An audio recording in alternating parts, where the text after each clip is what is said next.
So I just want to tell you about some cool things that the Lord's been doing in my life lately. He's really been teaching me a lot about my identity, about who I am. He's been renewing dreams in my heart that have gone dormant, or what I once thought dead and left over to Him, and He's bringing them back up. He's been showing me about the character development that He's been teaching me over the past 6 years, and I'm going to start seeing the fruit of that, and I already am seeing the fruit of that. I just talk to people, and His words just seem to be coming out of me all the time. It's such an incredible thing to have walked with the Lord for 10 years in ministry now. And I finally feel like I'm getting it. I finally feel like I know who He is and my place in the world. And I still have so much more to learn and so much more to grasp onto. But I'm just so excited about my relationship with Jesus and about who He's been and who He's promised to be in my future. And I used to really worry a lot about what I was going to do and what name I was going to make for myself.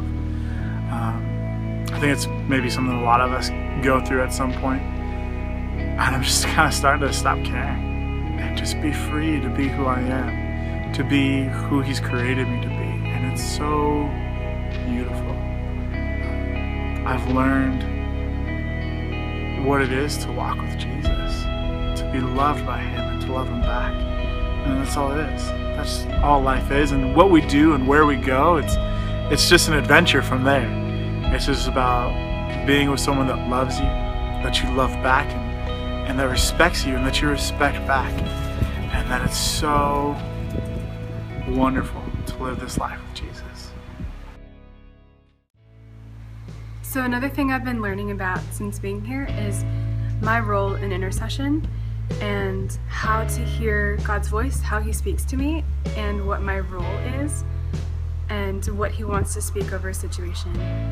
And it's been a really fun process figuring out what to do and how to be involved, if at all.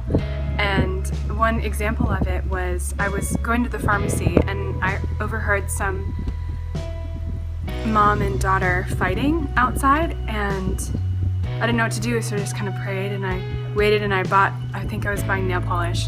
Bought my nail polish, walked outside, went to another store, they were still fighting, and then went to another store, and they were still fighting. And I was like, God, what do I do? What do I do in this situation? And I actually saw the whole thing from the beginning to the end, and God really didn't give me anything to pray for except for safety, and so I just kept on praying for that.